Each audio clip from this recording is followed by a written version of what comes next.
Welcome to the London Business School webinar series, Leading Through a Pandemic. I'm Julian Birkinshaw. I'm going to be your host for this entire series, which has kicked off already last week and will carry on at least until May. And joining me today, I'm going to introduce him properly in a second, is my colleague, Professor Niro Sivanathan. Welcome, Niro. Thank you, Julian. Great to be here. And first of all, no surprises, we are changing our locations. Today we are in a room at the school, at London Business School, 2 meters apart. We are socially distancing as required. And indeed, this is the last time we're actually going to be broadcasting from London Business School. The government advice for the UK is essentially that we should all be working from home immediately. And so all subsequent broadcasts will go out as planned, but I'll be operating from my home office and my faculty colleague will be operating from their home office. Without further ado, I would like to give the floor to my colleague Niro. Niro has been at London Business School for many, many years. He's a real expert in decision-making, in negotiating, a lot of those behavioral things that matter to us at any point in our lives, but are particularly important right now. And Niro is going to tell us a little bit about what his specific topic is, but of course feel free as we go through to think of questions which are more broadly framed around his own area of expertise about essentially the nature of human behavior, how it is that we do what we do, how we make better decisions and so forth. So without further ado, Niro, I'd like to give you the floor. Thank you, Julian. Good afternoon, everyone, or good morning, or for that matter, even good evening, depending on what part of the world you're logging in from. First and foremost, I hope yourself, as well as your nearest and dearest, are healthy and in good spirits. I know we've received various emails, and I know many of past students, alumni. Not only are you not in the health sector, but you're on the front lines battling COVID-19. So on behalf of Julian, as well as all of us here at the London Business School, let me take this opportunity to extend a great amount of gratitude for all that you've done and all that you continue to do. So with that said, let me transition to the webinar today, which is broadly around negotiations and more specifically, negotiating conflicts and disputes. Invariably, in this current context, these might be some of the negotiations you might be facing. As you know, COVID-19 has disrupted lots of business transactions. It has wreaked havoc on supply chains. It's impacted transportation. It's impacted shipping. And as a result, deliveries are no longer on time. Deliveries entirely missed. And essentially services either not rendered or services not met to the usual standards, which of course then has impact potentially on your cash flow, which then impacts your ability to make payments. And invariably, this then results in conflicts or disputes, whether it be with other businesses, clients, customers, etc. And then it may fall upon you to try and trigger that conversation or importantly, a negotiation to try and remedy that conflict. So I'm going to focus on that specifically. What my hope is over the next 30 minutes or so is to touch on a couple of sort of pillars or bumpers, if you will, that you want to be conscious of and consider as you navigate these complex negotiations. I'm going to try and cover about 6 elements. Some of them are more general to negotiations. Others are more specific to negotiating conflicts and disputes. And time permitting, one other element, which is within the context of social distancing, how that sort of further complicates, if you will, some of the challenges with regards to negotiations. So with that, and in the spirit of our previous webinars, let me kick it off with the first poll. So the question is, do you believe if you're a good, if not great negotiator?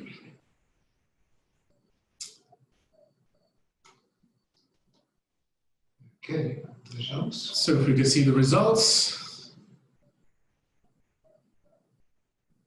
Okay, so just about half of you believe you're a good negotiator, if not a great negotiator. Others believe you're not.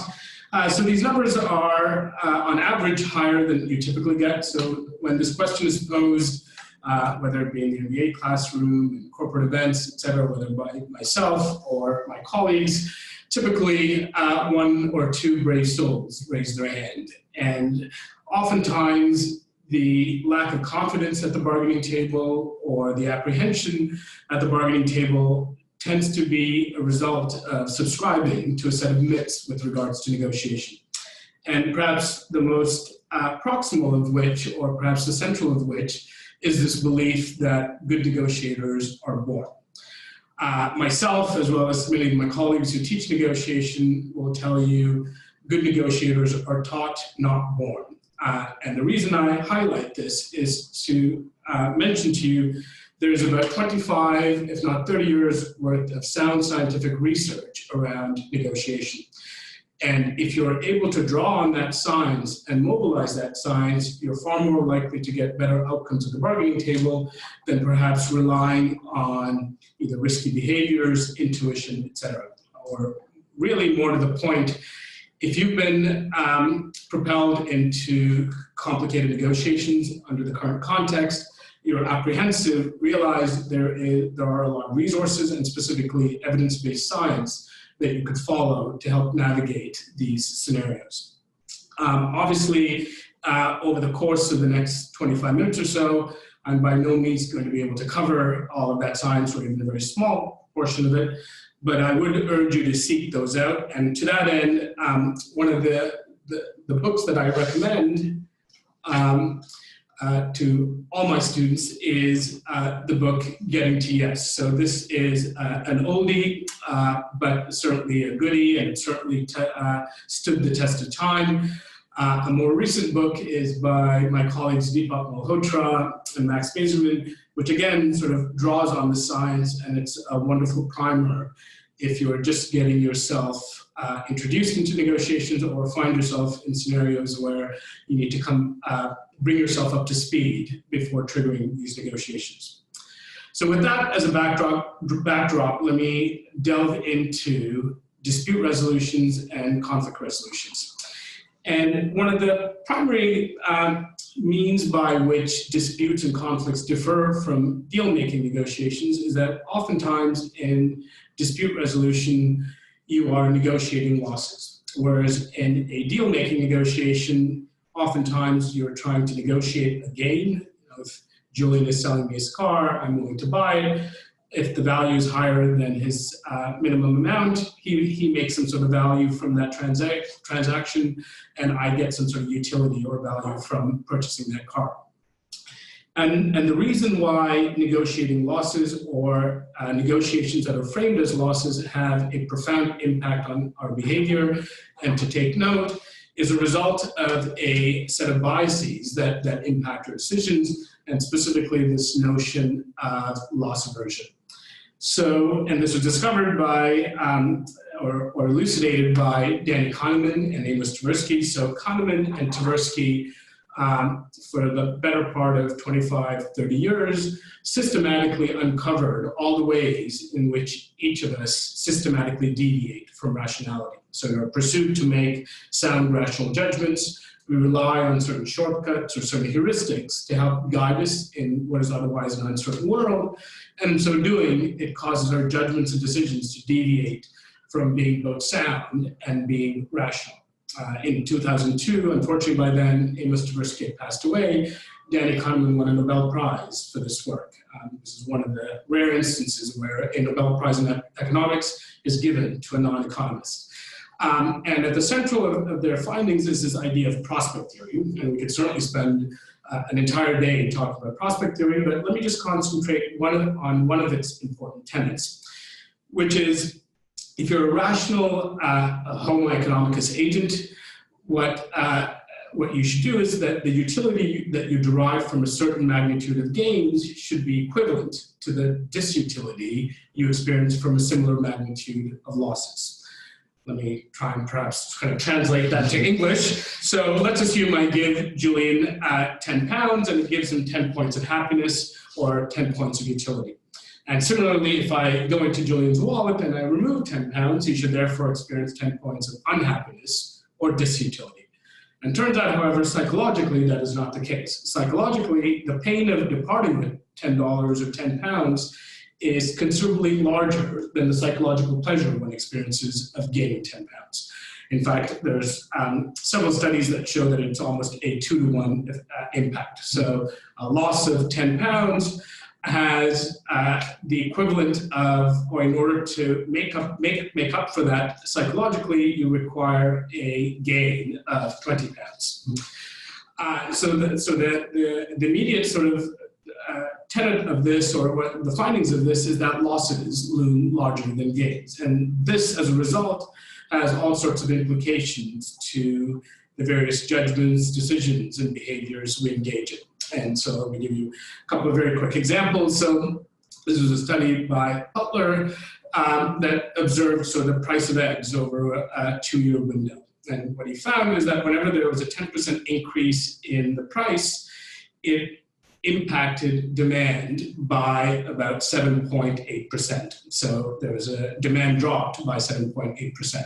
However, when the price dropped by 10%, it only increased demand by 3.3%.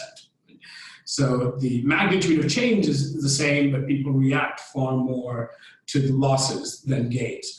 Or a very easy sort of thought experiment would be if someone were to gift you with a 200-pound bottle of wine, my guess is it'll give you some sense of happiness. However, that happiness will likely be dwarfed by the sadness you would experience if you owned a $200 bottle of wine or 200-pound bottle of wine, and just before serving that at dinner, your hand slipped, the bottle lands on the floor, and you lose your entire bottle of wine. And again, this idea that losses essentially loom larger than gains. And this certainly also occurs in negotiations. So imagine a scenario where a seller ships a set of goods and the buyer or the receiver is accepting that good. And the receiver of the goods can pay up to £800,000, and the seller is set to make a profit of about $700,000. And any sort of deal within that margin results in a positive utility for both parties. Now imagine that same scenario under COVID-19, there's delays in shipment and it's delayed by 3 weeks. And as a result, the buyer or the receiver loses customers in that period. Now the receiver or the buyer needs at minimum $600,000 to break even. The seller still, in order to cover the cost, requires $700,000. Now you're essentially negotiating losses. It's the magnitude of what you're negotiating is the same, but however, the frame, if you will, is that you're not trying to negotiate the gain of $100,000, but rather divide the loss between the two parties. And oftentimes in conflicts and disputes, you are negotiating losses, and realize that that frame has the ability to fundamentally shift your behavior at the bargaining table. And typically what occurs is, as a result, you tend to be far more competitive at the bargaining table. You will engage in hardball tactics as a way to recoup some of those losses. You might even engage in aggressive behaviors. Or collectively, you're more likely to engage in riskier behaviors, if you will, at the bargaining table as a way to help reduce those losses. Now, to complicate these matters further, the other important element through which disputes and conflicts differ from deal-making negotiations is that parties commonly come to the table with lots of emotions, and typically not positive emotions, but negative emotions. People are likely to enter the bargaining table angry, bound with spite, perhaps even wanting to enact revenge on your counterpart. And within the context of COVID-19, not only are individuals going to approach that negotiation with those emotions, but they're also wrestling with the backdrop of uncertainty. Uncertainty with regards to health, uncertainty with regards to one's financial health, and so forth. These, if you will sort of further exacerbate this problem. Now, emotions in negotiations is very nuanced, but if I could sort of aggregate some of that research and generalize, what you find is that negative emotions generally result in negative consequences at the bargaining table. It oftentimes leads parties to change the mindset with which they approach. They view the negotiation as far more of a competitive enterprise rather than a collaborative one. They're more likely to, if you will, view it as a tug of war rather than a collaborative or a joint problem-solving task. They're also more likely to analyze the situation inaccurately, so they'll misread into certain behaviors, statements that are said at the bargaining table, and it's also shown to lead to far more conflict, or more specifically, escalate into conflict spirals. So even small sparks that will invariably occur in disputes have a way to very quickly escalate to very large conflict. But equally importantly is that emotions also have a tendency for you to engage in systematic errors, and specifically engage in self-serving biases. And two of the ones that I want to briefly touch on, and the first one is the idea of the fundamental attribution error. So the fundamental attribution error is our tendency to overemphasize other people's behavior to their internal traits, especially negative behavior, and our tendency to externalize our own behavior.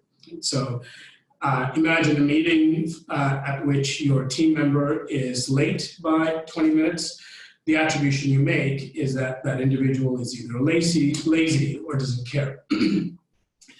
Compared to, imagine 2 weeks later, you're 15 minutes late for that meeting. The attribution you make is that there was a lot of traffic, the alarm didn't sound that morning, or the coffee just didn't have its intended punch. Now, fundamental attribution error is something that we engage in typically, but it's something to be watchful of in conflicts. Oftentimes, we're making attributions of people's past behavior, and specifically the motivations behind those behaviors.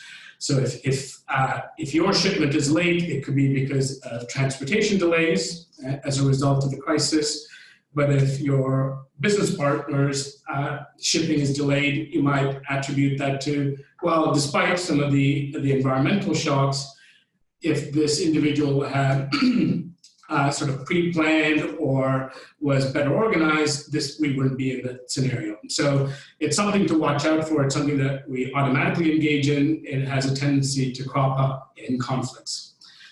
The second one that I want to briefly touch on is this idea of the egocentric bias.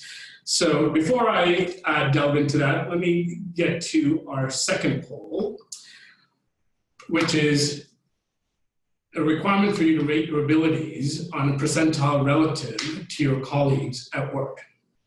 So you're asked to rate on decision-making abilities, your intelligence, contributions to charity, and lastly, physical attractiveness. So if we could see the results.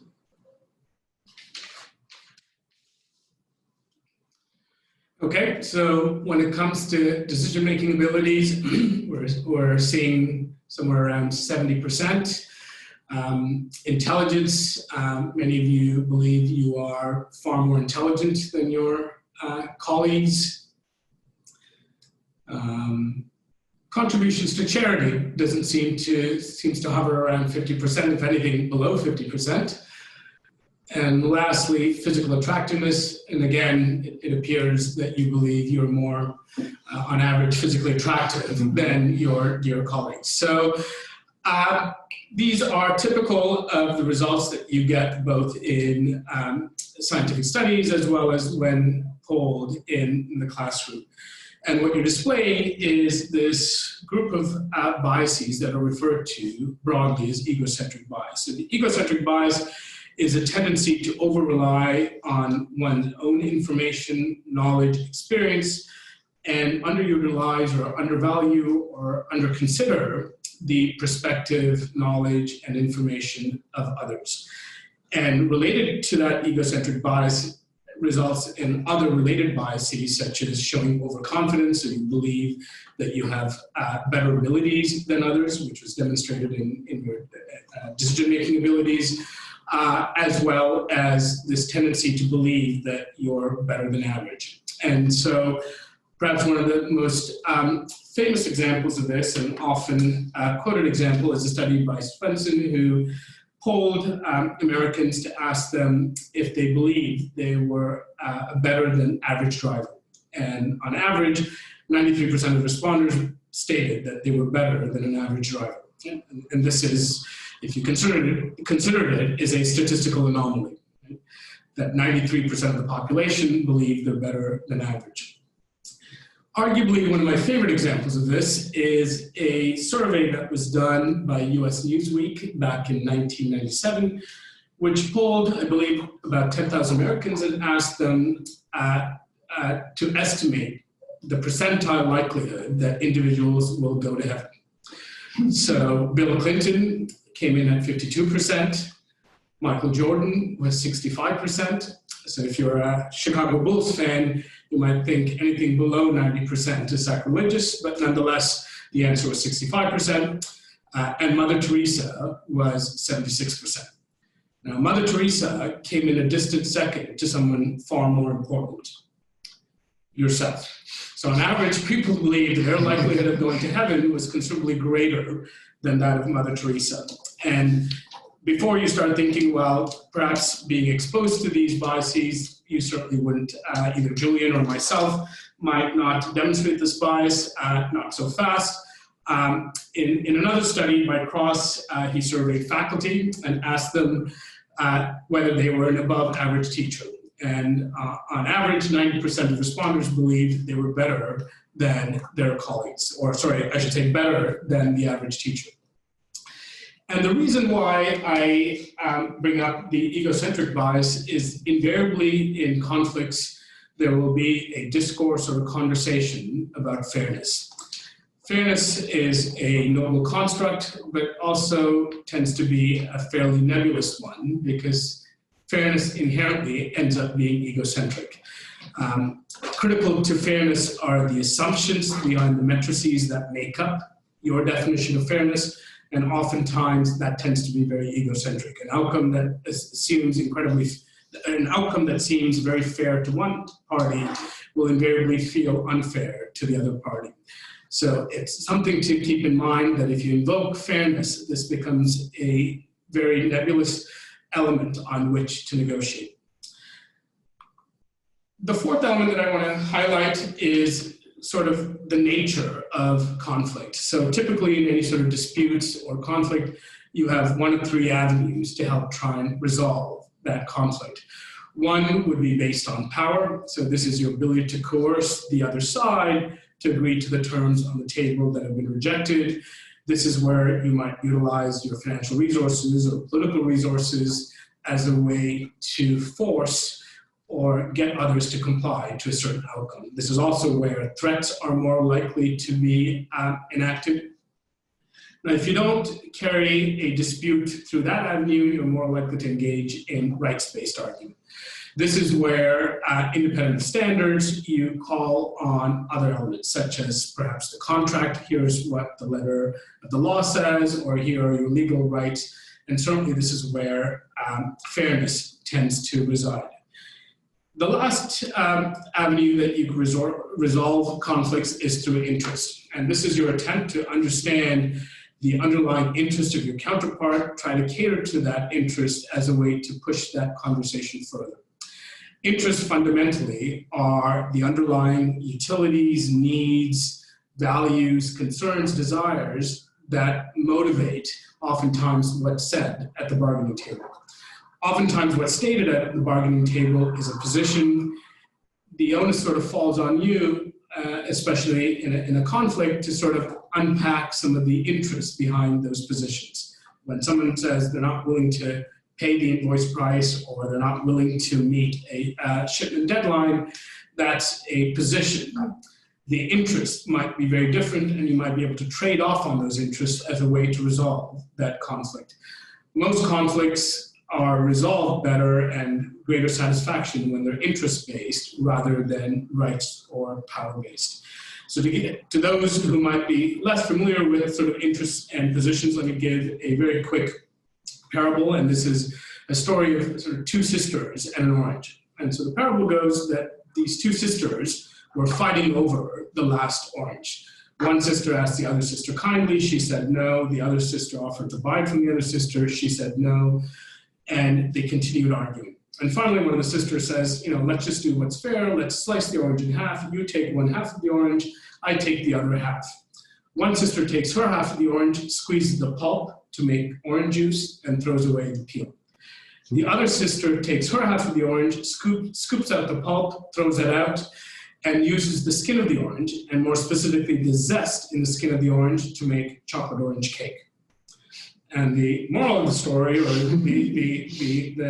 the message behind this, is that if both sisters moved away from this positional negotiation of I want the orange, no, I want the orange, but unpack the underlying interests driving those positions, they could have traded off on those interests, and both parties would have been better off.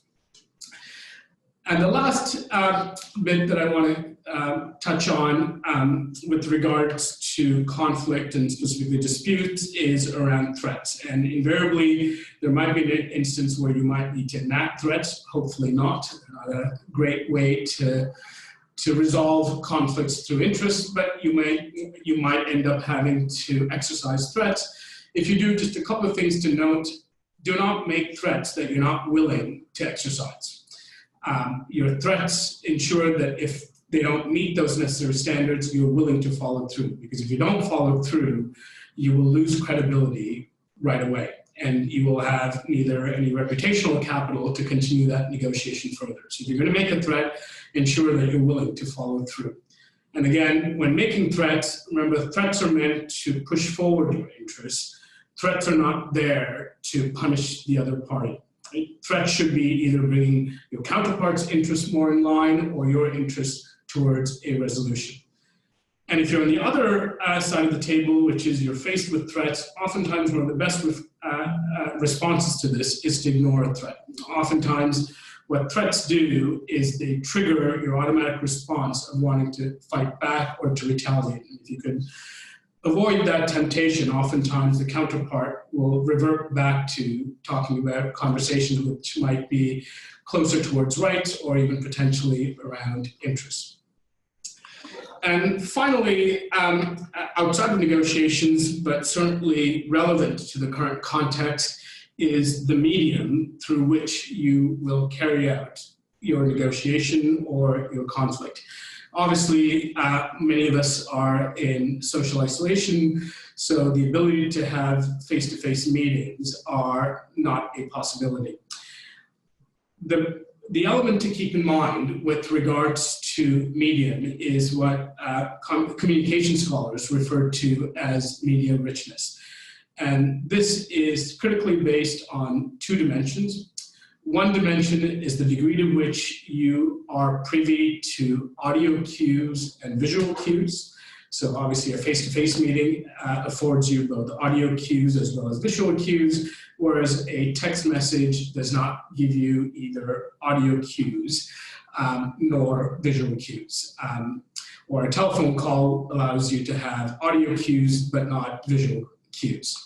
The other dimension that's equally important is whether the communication is synchronous in nature or asynchronous in nature. A synchronous platform would be obviously face-to-face or video conferencing. An asynchronous one would be voicemail, would be email, etc. Turns out these two dimensions are critically important to negotiations, and especially to negotiations whereby you need to negotiate sort of based on interest, or you need to create value at the bargaining table.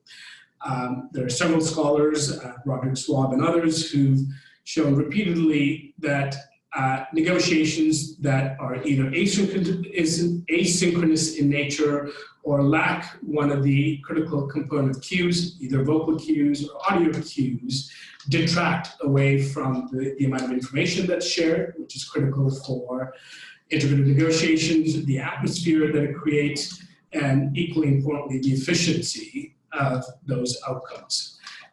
And in its current state, and it's also very frictionless to send off a quick email to start a negotiation around conflict or disputes. I would urge you to resist that temptation. video conference, for instance, would afford you the benefits of a face-to-face without having to rely on some of the detrimental impact of sending or trying to do a negotiation over email. And perhaps an example of sort of why audio cues and visual cues are important is perhaps highlighted by the presidential debate, I believe it was in 1960, which was between Nixon and Kennedy. This was the first debate that was televised. Now, people who heard the debate on the radio thought that Nixon won. They thought his points were more precise, they were pointed, he was accurate with his statements. People who saw the debate on television thought Kennedy won. They thought he came across more leader-like, he had more charisma, etc. And invariably, lots of people watched that debate on TV. And similar to the TV audience, the individual who went on to win the presidential race that year is Kennedy. So by no means am I suggesting that was the only reason, but rather to highlight to you that individuals get very different attributions or make different attributions as a result of the cues that they're exposed to. And when you're trying to resolve conflicts, which are incredibly, incredibly difficult, especially when emotions are at play and you're negotiating losses, you don't want to shoot yourself in the foot, furthermore, by doing it on a medium that is not advantageous to a solution that is likely to be focused on interest. So with that, let me end here. I believe we now move on to some possible questions that you might have, and then really looking forward to our discussion with you, Julian. Good, thank you, Niro. Terrific stuff. I'm going to ask a bunch of questions, all taken from the many, many questions that you've been sending in. As I say, there's a good 1,600 people taking part in this, and I won't be able to get through all the questions, apologies. But let's just go straight in. We're going to dive into some very specific things related to what you say, and then we're going to branch out a bit from that. Go back to the kind of the centerpiece of your first part, which was this notion of loss aversion. When we are dealing with difficult times, there's this huge risk that we're all going to lose, and of course negotiations get tougher. You started to touch on some of the ways that you resolve that, and you started touching on, for example, framing. A couple of the questions were specifically on, look, I am now negotiating with an airline to get my money back. I am negotiating as a small supplier with a big customer, and I'm conscious that they've got much more power than I do. Just a couple of the practical tips about how we approach those negotiations. I mean, it all links back to what you said, but just be as specific as you can in this situation. Yeah, happy to. So oftentimes with negotiations, so let me step back with regards to power, where oftentimes you might be one individual negotiating with a large organization. And while that might be daunting, structurally within a negotiation, your source of power is your BATNA. And so BATNA is what's referred to in negotiation as your best alternative to a negotiated agreement. And so if you have better alternatives, you have greater power in the negotiation. So the power you have endogenous to that negotiation is in fact determined by the exogenous factor of your BATNA. And lots of studies and practical evidence show that if you have stronger alternatives, you get better outcomes in the current negotiation. Now, it's very possible that a large corporation might have better BATNAs, but also may not. So you need to consider what your alternatives are in that scenario. Now, with regards to sort of overcoming sort of the bias, so let me say right off the bat, certainly with loss aversion, very seldom is there ever sort of a clear panacea to overcome your likelihood to fall victim to loss aversion. So just because you're exposed to the data or you're now exposed to the bias doesn't mean that tomorrow morning the conversations you'll have will be such that you're not reacting to those losses. Being aware of it certainly helps, but again, it certainly doesn't cause you to be immune to those biases. Now, there's lots of research, and you might have heard of sort of the nudge unit and others that try to utilize many of these biases as a way to frame information, to nudge citizens in positive directions or in directions that are both self-beneficial and beneficial to the society. So one possibility, especially if you find that your counterpart is committing loss aversion and that's moving away from reaching a sound decision, is to reframe that outcome in terms of what potentially they stand to gain. Because one of the downstream impact of us reacting to losses greater than gains is that as a result, it causes our judgments and decisions and also behaviors to be more risk-seeking.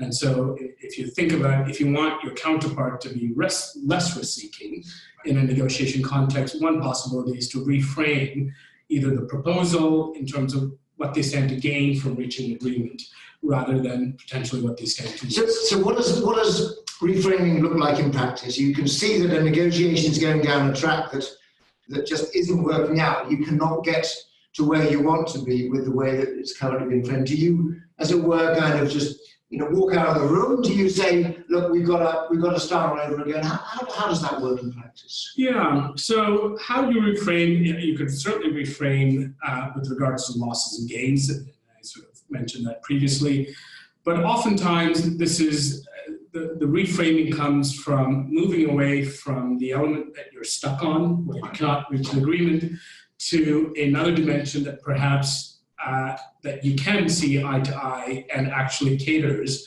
to your interest. Uri, one of the authors of Get Into Yes, sort of talks about help the other party by building sort of a golden bridge, right? Is to move away from sort of the current situation and connect it to some other element that's causing them to be upset or are unwilling to reach an agreement. So one of the examples that comes to mind was, so it turns out Steven Spielberg, when he was much younger, used to be bullied. So he used to be beaten up. He recalled his head would be put in the fountain. During phys ed and football, he would be plummeted by this one kid. And this, I think, when he was around 10 or 11. And certainly was incredibly agonizing for Spielberg. And so one of the things he did, it turns out he was making movies even at the age of 10 or 11, was he went to this bully and said, look, I'm making a movie. I'd like to make you sort of play the character of the hero in this movie. And it was a movie, I think, sort of soldiers and Nazi, and he was going to be the sort of the ultimate hero in this movie. The bully initially sort of said no, sort of laughed it off, but a couple of days later came back and said, actually, I would like to be the hero in this movie. And sure enough, they shot the movie, and as he now claims, this bully is now one of his very best friends. Right? So oftentimes bullying doesn't come from a place of strength or security, but rather insecurity. So the issue of conflict, he was able to, as Uri would say, and Fisher would say, is sort of build a bridge into the future. Okay. And I want to link that to the next question, which a lot of people have picked up on. For me, is maybe the heart of the issue, particularly in the current time. So on the one hand, we're all negotiating losses. I mean, most businesses are absolutely in a weaker position than they were. On the other hand, we've all got this common interest about saving collectively society. And I'm starting to see quite a lot of compassion, quite a lot of companies and individuals being incredibly generous in this time. So how do we square these two? In other words, we're seeing extraordinary acts of generosity, and yet we're also worried that we're going to get into some really messy negotiations where both sides are fighting over the scraps. How do we reconcile those two worldviews? I mean, are we kind of in this compassionate world right now when things are really, really bad, and that maybe as soon as we can see that life is starting to revert to normal, we're going to start to scrapping again? I mean, I don't. Yeah, it's a wonderful question. My assumption is that I think people generally are cooperative. They want to help each other when possible. Oftentimes, I think what you get in a negotiation is that the situation or that context has been reframed in such a manner where you don't leave yourself options for more compassionate behavior. So there are a multitude of factors that determine altruism, for instance, which is essentially what we're observing. And there are a multitude of factors that result in competition and cooperation. And this is everything from game theorists to evolutionary biologists that have grappled over this. I think they can coexist, and oftentimes it's where you sort of anchor yourself or your perspective that sometimes impacts, especially within the negotiation context, where individuals come across as being overly aggressive.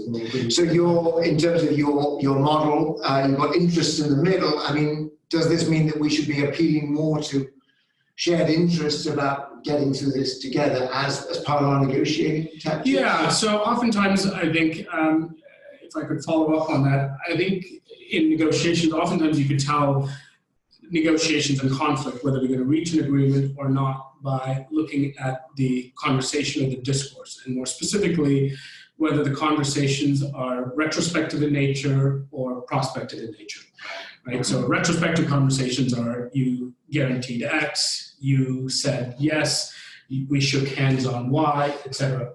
Prospective conversations are, look, we're kind of in this mess together.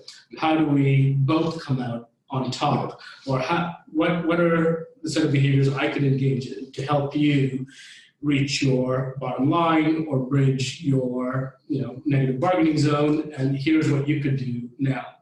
And oftentimes when someone might say, no, I'm not willing to pay £100,000, it might be that they're not willing to pay £100,000 now, but they might be willing to if it's amortized over a period of 2 years or 3 years.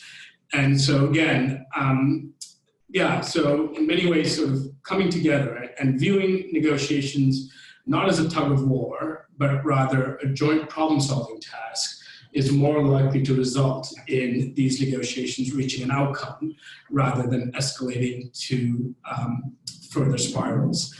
And I guess in a conflict, one of the first things to note is your goal in these negotiations isn't really to try and control the behavior of the other party, but rather to control your own behavior.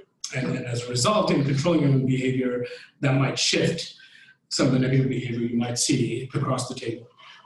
There's a question about the world moving, if you like, from an industrial age to an information age, and an awful lot of the research that was done was in this industrial age around big corporates, making stuff. And today we live in a world where most valuable products are intangible. The most valuable companies are all digital companies.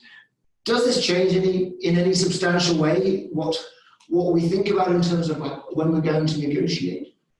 I can't imagine that change would sort of fundamentally shift the nature in which we negotiate, right? And especially if loss aversion is sort of a psychological component that impacts negotiations, what that platform might be or the context within which you negotiate. Now, obviously, the services that are being negotiated are more complicated and have knock-on consequences because sort of a global economy, there might be further multiple parties at the bargaining table that might be impacted by the conflict. But in terms of, at the very least, the model that I presented, I can't, this juncture, sort of see how it would substantially change. It's a fascinating question, but I can see that the basic principles are sound regardless of the part of the economy we're in. Question on visual versus virtual. In other words, can we use this choice of medium towards some of your slides at the end as a negotiating tactic? In other words, would you, depending on your own strengths as a negotiator, would you deliberately attempt to do something either by email or letter versus video conference versus face-to-face? Yeah, and it's a great question. In fact, the study that I mentioned certainly allude to this as well.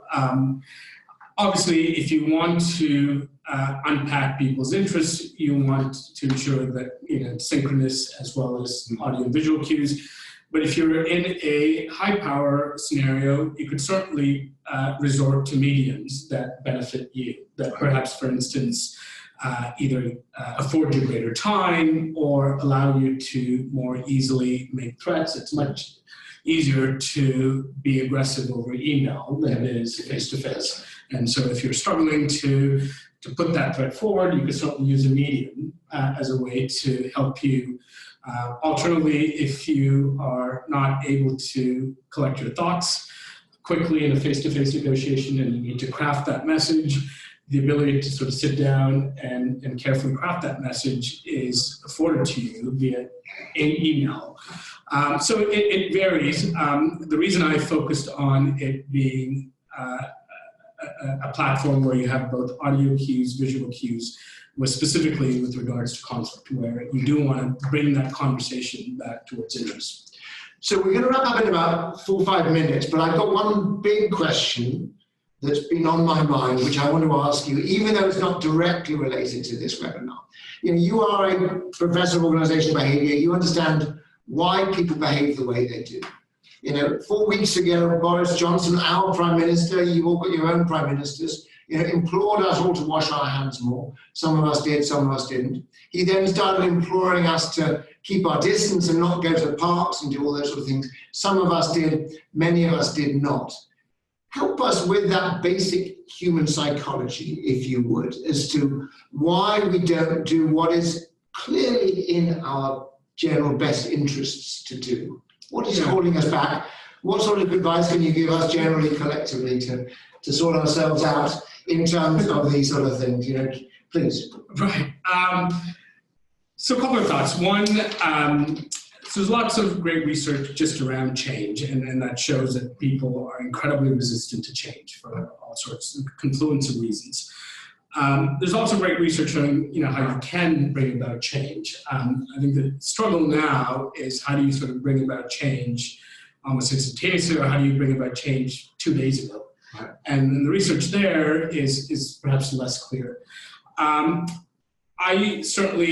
would not be able to sort of point to 1 or 2 reasons for why people have stopped or are not stopping gathering in large crowds. My sense is there's confluence of factors, but I think one of the elements which could be contributing to this is that individuals are not very good with understanding exponential growth. Right. Our minds intuitively can make sense of linear growth, but has a very, very difficult time extrapolating exponential growth, or how quickly, in this case, the virus spreads. Right? Mm-hmm. And so you could imagine if you were to ask people to step out of their home and take 30 steps, each step being 1 meter, most people could very quickly transpose or extrapolate where they will be the 30th step, right? Within, you know, plus or minus a few meters, they're able to guess. Now, if you were to ask individuals to step out of their house and again take 30 steps, but each step doubles the previous. So the first step is 1 meter, the next one is 2, 4, 8, etc. And you ask them, you know, where will you be in your 30th step? People intuitively have a very, very difficult time figuring out where you will be. So it turns out you will be somewhere about 1 billion meters away, which, if I recall correctly, allows you to circumnavigate the Earth either 24 or 26 times. Right? And so that extrapolation isn't very easy. Or another one that I've come across is, you know, you give people an option. Those at home can certainly do this. Give people the option to receive $1 every day for 30 days. Or the other option is a penny day 1, 2 pennies day 2, 4 pennies, and so forth. Very easily people can tell at 30 days I'll be $30 richer. But the choice is very obvious. The latter is exponentially better. Turns out on the 30th day, if I remember the numbers, you'll have a windfall of about $10 million. But people have trouble. And the reason why that's important, going back to the egocentric bias, is people are very good at seeing the impact others have on them, but far less on the impact one has on others. Right? So when you're stuck in a traffic, you know all the drivers sitting there and the impact of a congested lane stopping you from getting to home. But what you don't realize is that you are having that exact same impact on others. So as a result, I think people underestimate what it means for just going to visit two of your friends. You don't realize that those two friends, meaning others, very quickly kind of multiplies this impact. And somehow we sort of depress, if you like, or discriminate, reduce the sense of how much our personal behavior is having on the collective. And so thinking in terms of logarithmic and exponential change, at least trying to get our heads around it, trying to see what happened to other countries who were at our stage in this pandemic 2 weeks ago, is at least helpful to get our heads around it.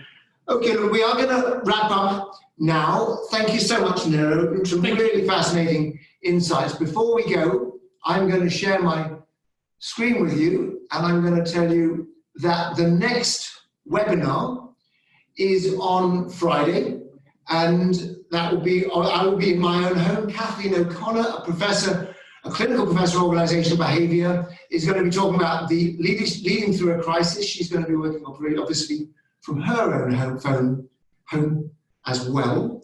And we will have a similar sort of format as last time. Before I go, two observations. One, apologies for the sound. Many of you are saying the sound quality was not as good as it was last week. That is unfortunately true. That is the nature of the room that we're in. We're hoping that by Friday we'll have that problem sorted. And secondly, many of you have been asking for copies of the slides. As I said, we are going to be posting up on the website that you see in front of you. We're going to be posting up all of the materials from these webinars for you to take a look at your own leisure. So with that, thank you so much for attending. Thank you again to Niro. We will look forward to seeing you again on Friday. Thank you.